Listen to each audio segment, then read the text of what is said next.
Good evening, Tracy and San Juan County residents.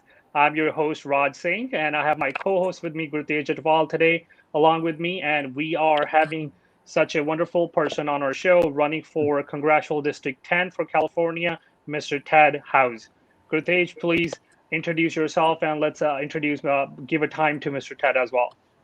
Oh, thank you very much. So I'm Gurtej, your co-host. Thank you very much, Raj. And we have an honor of having Mr. Ted Howze today, the Congressional District 10. So I would request Mr.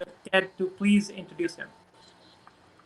Hey, good evening, guys. It's an absolute pleasure to be here this evening. Obviously, Dr. Ted Howze, local veterinarian and 10th District Congressional candidate.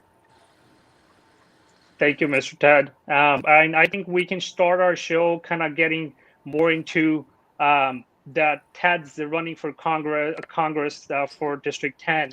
What are your main or top priorities that you would like to highlight? Sure, and I'll get there. But first, I want to say, again, thank you for having us this evening. We have our campaign has had a tremendous relationship with the Sikh community. In the Turlock and Modesto area. I'm not aware if you know that through our Operation Compassion, where we've served a lot of meals and given away a lot of boxed foods, we've done that through Punjab Express and Turlock and several other businesses in the community. And it's just a wonderful community, and we're glad to have partners helping us. Growing up here in the Valley, I think is the best experience for, really knowing what's important here. I grew up just south of the Fresno area. Yeah, I went to the University of California at Davis, where I did both my undergraduate work and veterinary school. Ended up settling first in Ceres and then in Turlock, and spent. I don't know if that's at my end or your guys'. Sorry. That's Gurtej. That's your window. Can you mute yourself, please?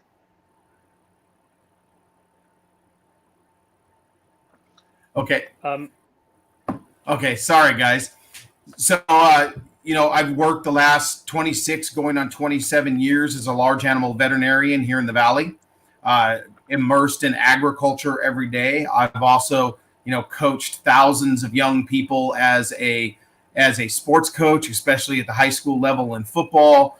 I've been involved in my community as a planning commissioner in Turlock and also as a city council member. So kind of a broad range of experience to get you involved in a little bit of everything. I think, we've knocked on close to 100,000 doors, maybe more by this point in this election. And, rather than talking about my issues, I'd love to touch on what we're hearing from residents in the Valley that are their issues.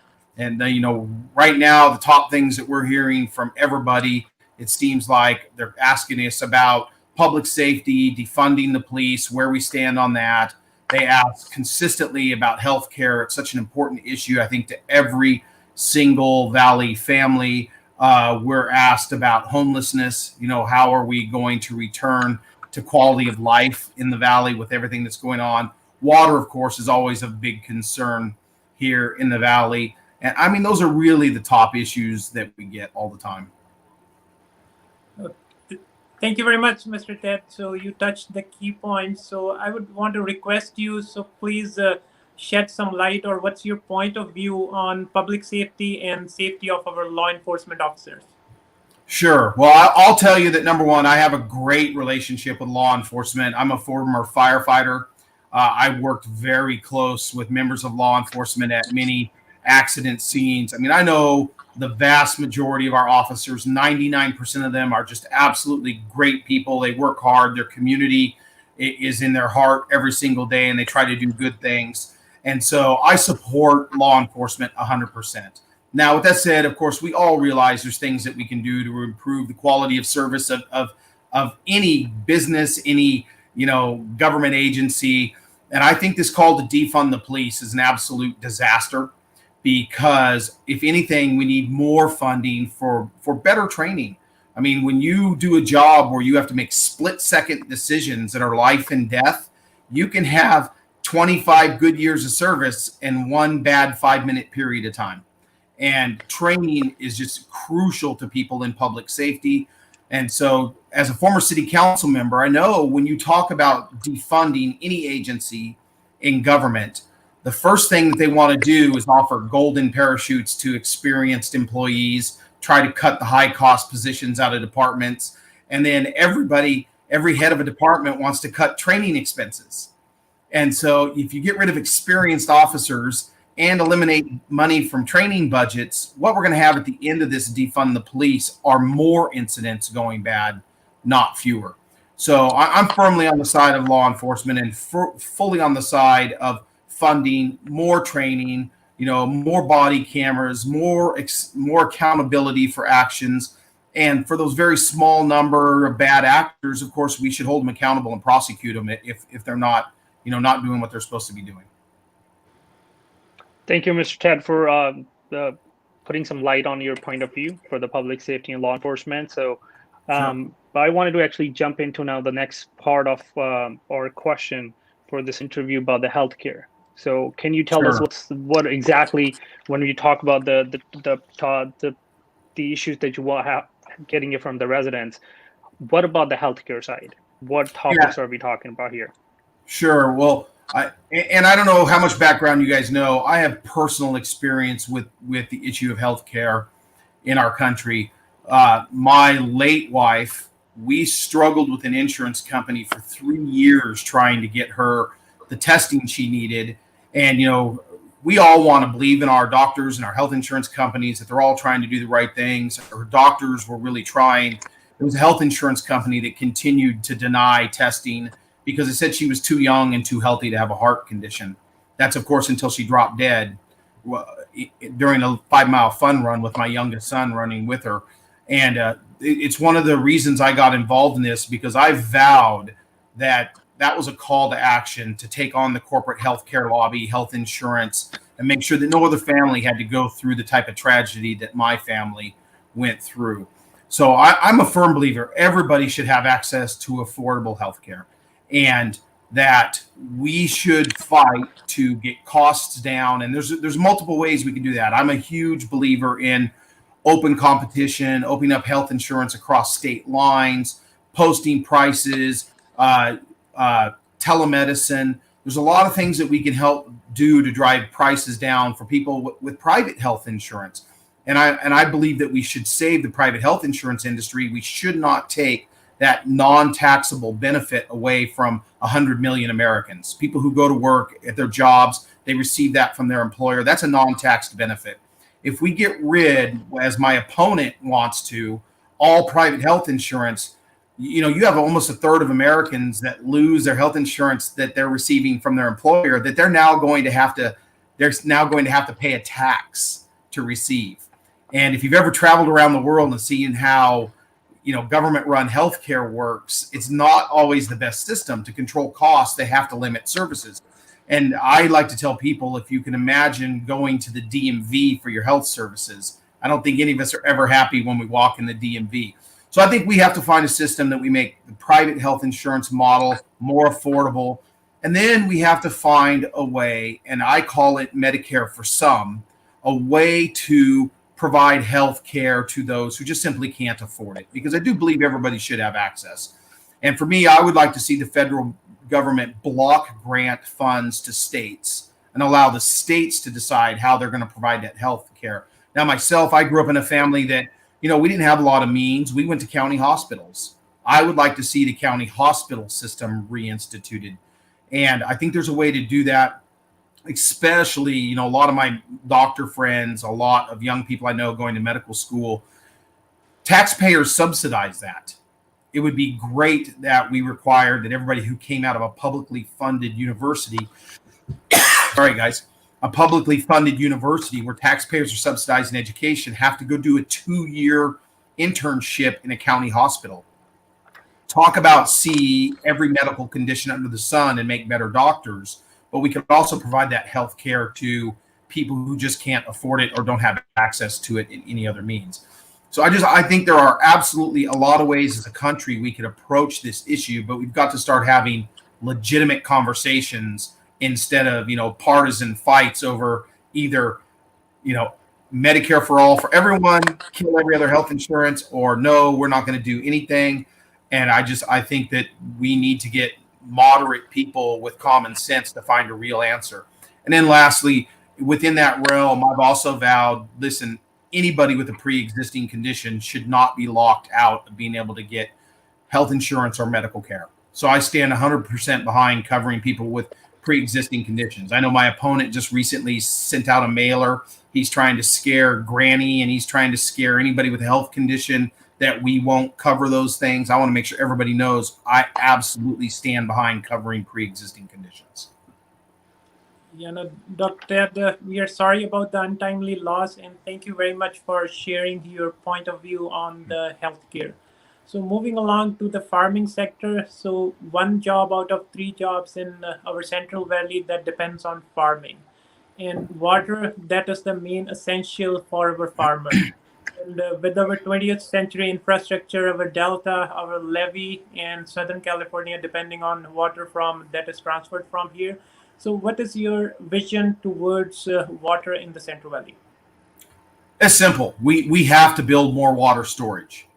And the reality is, when you're choosing your elected officials, you can choose between one side that is firmly entrenched with the Sierra Club environmentalists who don't want us to do anything that would create more water storage in the state, or you can come over with those of us who think it's absolutely one of the biggest issues of our time in the valley, building more dams, storing more water, because let's face it, rainfall here in the valley is a hit and miss proposition.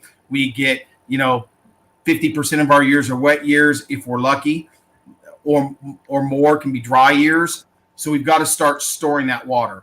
My opponent talks a big game. He talks about being for water. There was recently an article penned by Ken Calvert, a congressman down in Southern California, kind of panning our California Democrats Josh Harder and TJ Cox were both among them, that killed amendments that would have added, I believe it was $100 million or more. You'd have to check that figure to go towards raising Shasta Dam and storing more water.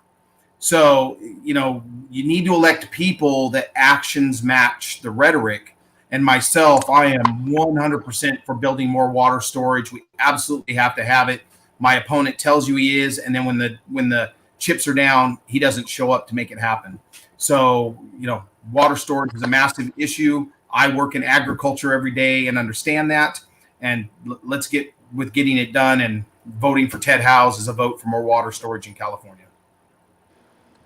All right, thank you, Ted, for sharing your thoughts on this topic on the farming side of the industry. And I think just to kind of keep this more engaging, right? So, out of blue, I wanted to kind of know about. So we have a farming land here, and that's the jobs are here. Are you thinking to bring more other sectors here? What's your stand on that, along with farming?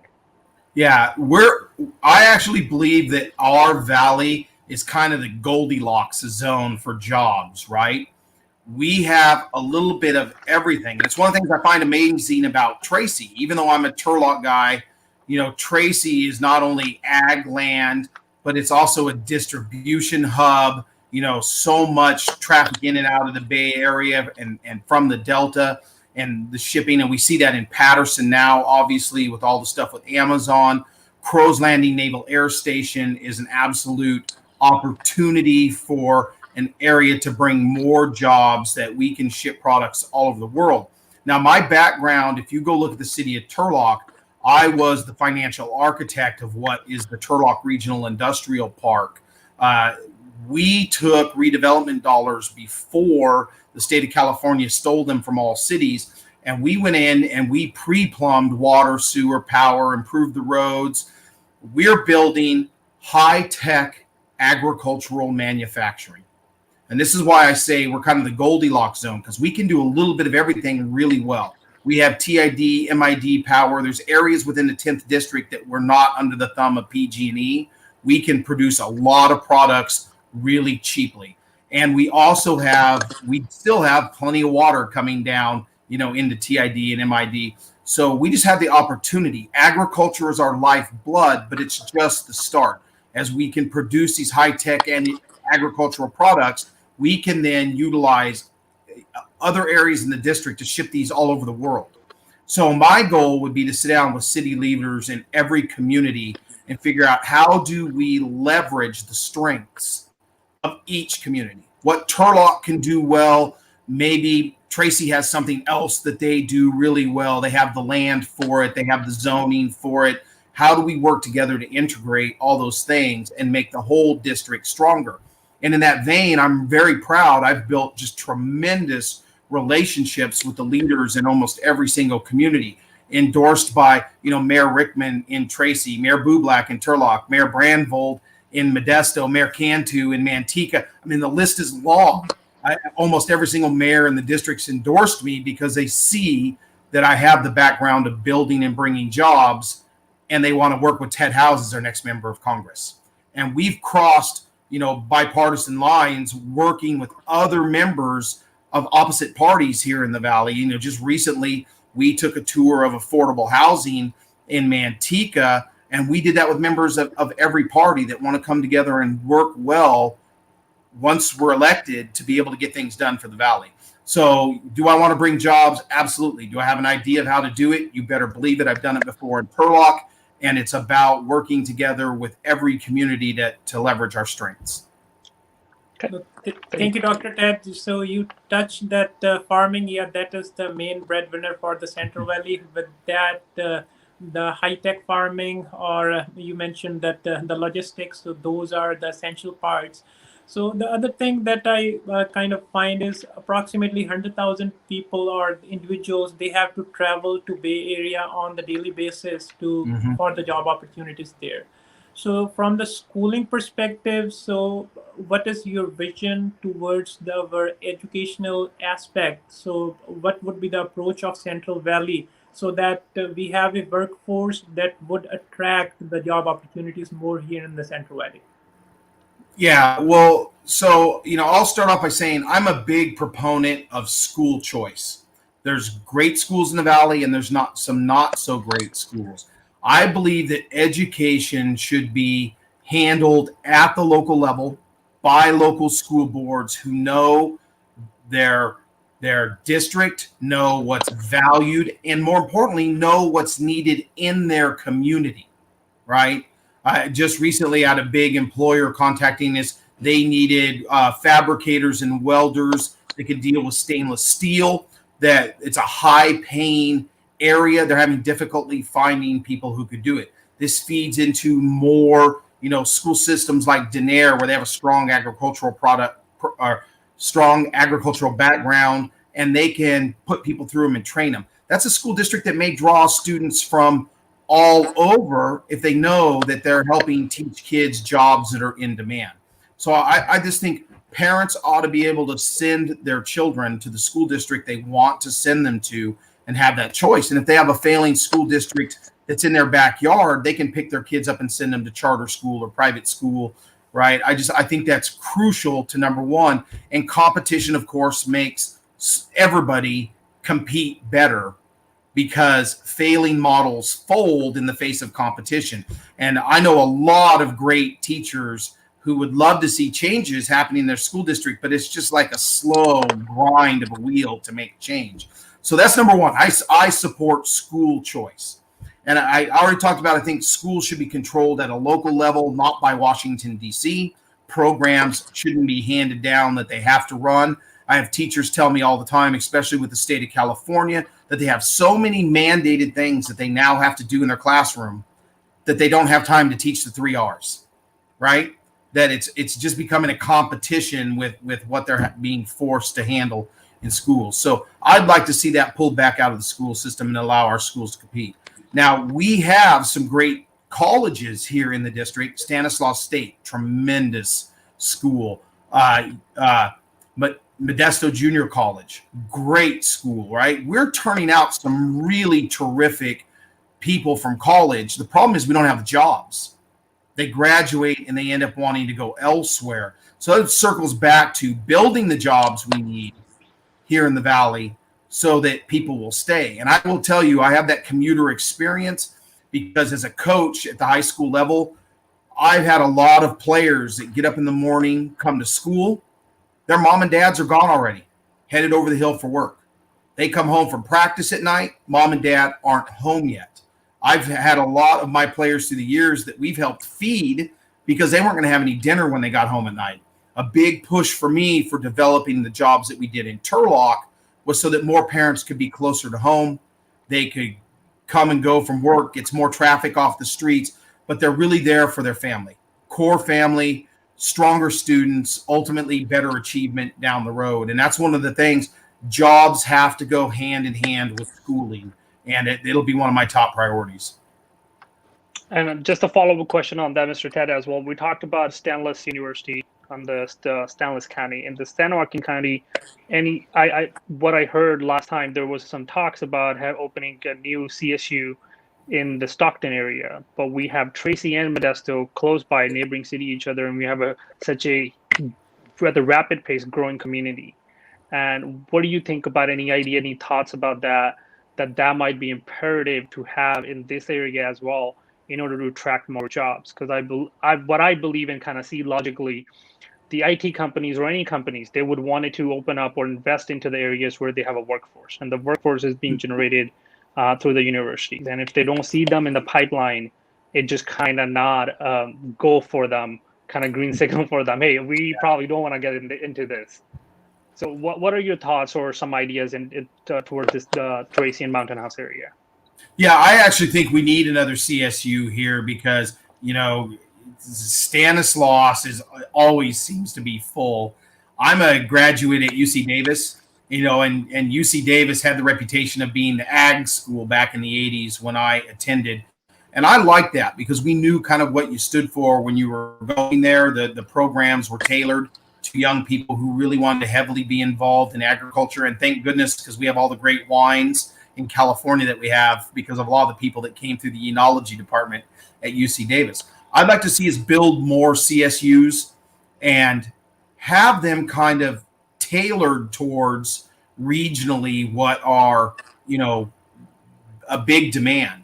So a CSU in this area that focuses heavily on computer engineering, computer science, the trades that our valley right here are known for, I think would be helpful. And I disagree with the guys in Silicon Valley who say, well, there's no workforce here to justify building things because their workforce is coming from over here. We have great people here in the valley to do these jobs. It's convincing them that they need to be here and let their workforce have better access to where they're going to work. Now, I think that one of the byproducts of COVID, if there's any positives, is that we're seeing that people can be very effective at working remotely. So I think we may see a push toward more regional centers where people can work remotely from home and they have a local area that they can regionally tap into when they need to come in, to check in for work or whatever. I think the whole argument about, well, there's nobody over here that can do these jobs is an argument that they're going to have they're lost by the time we get done with COVID. So I'm hoping that we can, number one, get those jobs over here so that number two, we can get the traffic off the roads because there's no way we can ever build enough trains or highway lanes to continue to push a workforce over this hill. It won't happen. Okay. Thank you for very much. sharing your idea and thoughts on that. Thanks. Thank you, Dr. Thank you, Dr. Ted. I appreciate you for touching that aspect. So you just briefly touched the COVID. So from that perspective, Dr. Ted, quarter of the population that is homeless in the country lives in California. And this COVID thing, this will push some of them that are on the verge towards the homelessness. So How do you see the future of Central Valley in the homeless aspect? Well, I think homelessness is a very tricky issue because there's different populations within what we defined as homeless. And I think we really have to take a hard look at what those are. So from my experience while on the Turlock City Council, we had a huge homelessness explosion because I was on from 2006 through 10 when we went through the big economic meltdown. And so we had a big spike in homelessness at that time.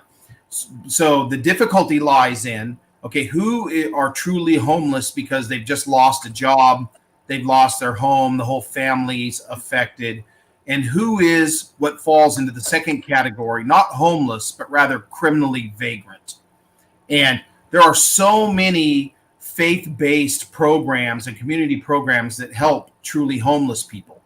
And they always, when talking to them back then, they always had positions open for people seeking help, and they weren't being used because the criminally vagrant don't want to use the services where they're required to come in and be clean and sober and a job program. Or so consequently, there was plenty of room for people who suddenly found themselves homeless due to those life conditions. The tougher issue is the criminally vagrant. How do we deal with them?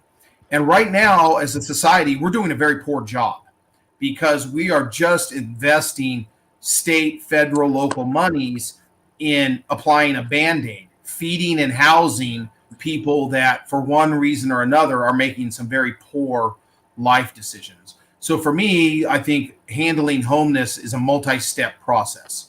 Number one, we have to go back to enforcing quality of life laws. We have to say, you cannot sleep in the doorway of businesses at night. You cannot urinate and defecate, and you can't harass people in their businesses and their neighborhoods. You can't arrest your way out of homelessness, and I'm not advocating that, but we do have to be able to arrest people and hold them accountable for breaking our laws and making our communities less safe. So that's the quality of life aspect. We have to empower our law enforcement to handle these people that are breaking our laws. Secondly, once those people are arrested, and we all know police officers, they know these individuals usually on a first name basis. They're multiple offenders, and we have to start taking those people and pushing them into curing the real problem, which is drug addiction, alcoholism, mental health issues. That is where the money, to me, that should be invested, is rather than just feeding and housing.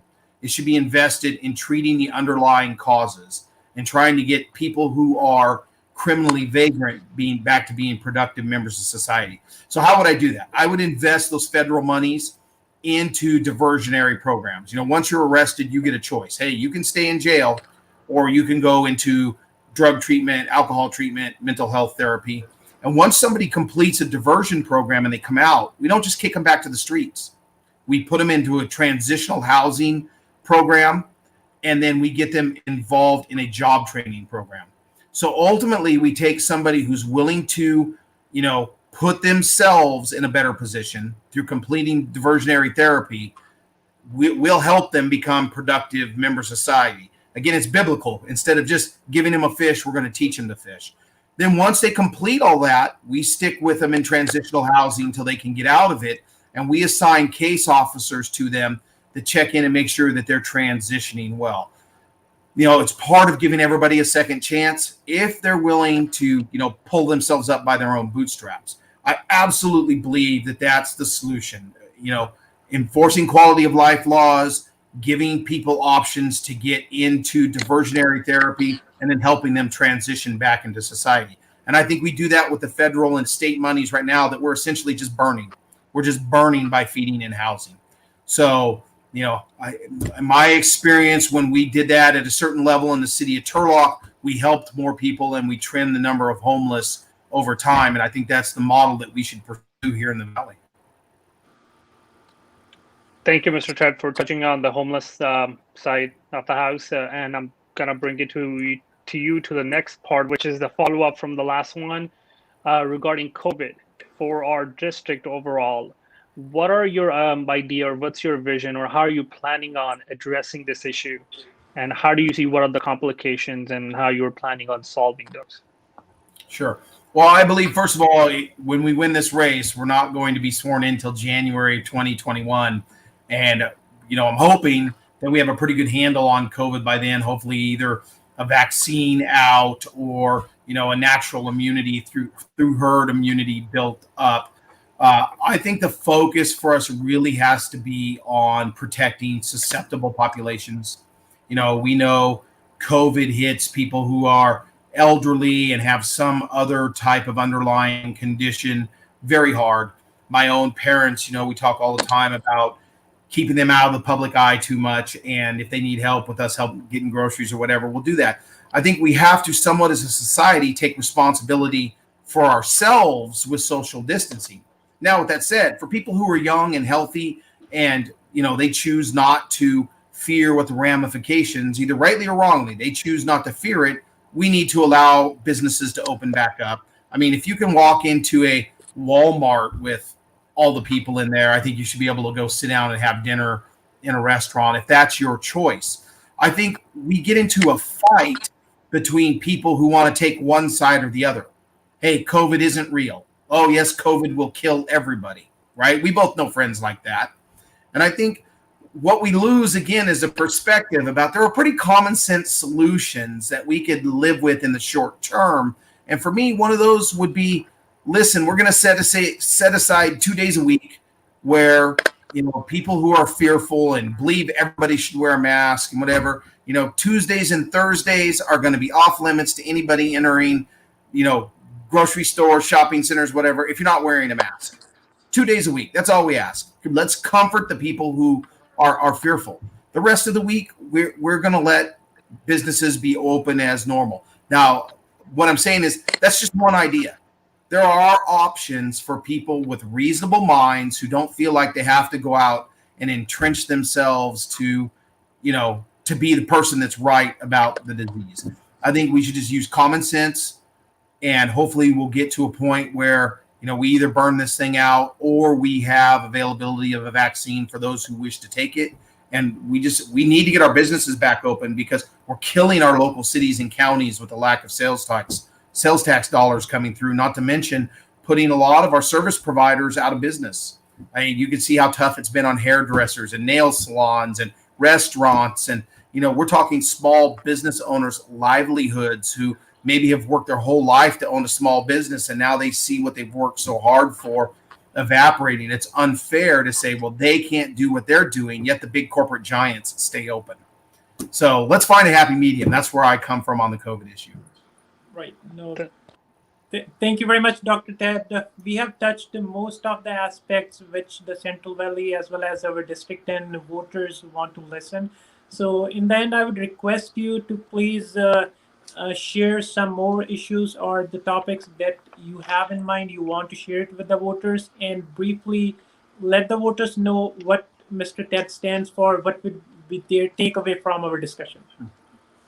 Well, I think, we touched on most of the things I think are really hot button issues. I will tell you, for me, a big part of what spurred me to run is not only, as we talked about earlier, the healthcare story. That's obviously one of the big reasons. But for me, it's all the experience coaching young people, teaching them to work hard, to dedicate themselves to success and achieve. And I see our country kind of drifting away from the American dream. And, I hate to say socialism, but we see people that are starting to believe government should be, responsible for taking care of people's individual needs. And I think our founding fathers built this country on rugged individualism, freedom, self-determination. And I know, again, I little background, I grew up, in not a wealthy family. I had to work for everything I had, and I appreciate it because hard work allowed me to succeed. And I've tried very hard to pass that message on. So I really want to see us have that American dream available to future generations. And a second piece of that is getting our national debt under control, because right now we're mortgaging our children and grandchildren's futures. And we can't continue to print money and borrow it from China. We are going to have to let common fiscal sense prevail, prioritize how we're spending money, and we're going to have to protect that dream for the future. So that's kind of the last issue for me that's a big one, is getting our fiscal house in order so our kids have a chance to succeed. Thank you. And I think this kind of concludes our discussion session with you. Thank you so much for being with us on this platform, and we appreciate your time and energy and your thoughts. And if anything else you would like to at the end add, please go ahead. And otherwise, I would suggest to all the audience, the currently viewing or in the future, they can visit Mr. Ted's page to have any follow-up questions, or they can email them, or they can directly contact them. All the information is available. So Ted, back to you if you want to add anything at the last minute. Yeah, I would just say, Dr. Ted Howze, I'm running for Congress. I respectfully request you give me your vote, and I will go to Washington, D.C. and work hard for the Valley. If you have any questions, my webpage is tedhowze.com. That's TEDHOWZE, tedhowze.com. My email address is on there. I answer my own emails, ted@tedhowze.com. So if you have any questions, feel free to reach out, get a hold of me, and we'd certainly appreciate your vote. Yeah, thank you very much, Dr. Ted. We sincerely appreciate you coming here. And to the voters, and then we request you to please reach out for the questions and make an informed decision for November 3rd. Thank you very much for watching. Thank you, gentlemen. I appreciate the time. Thank you.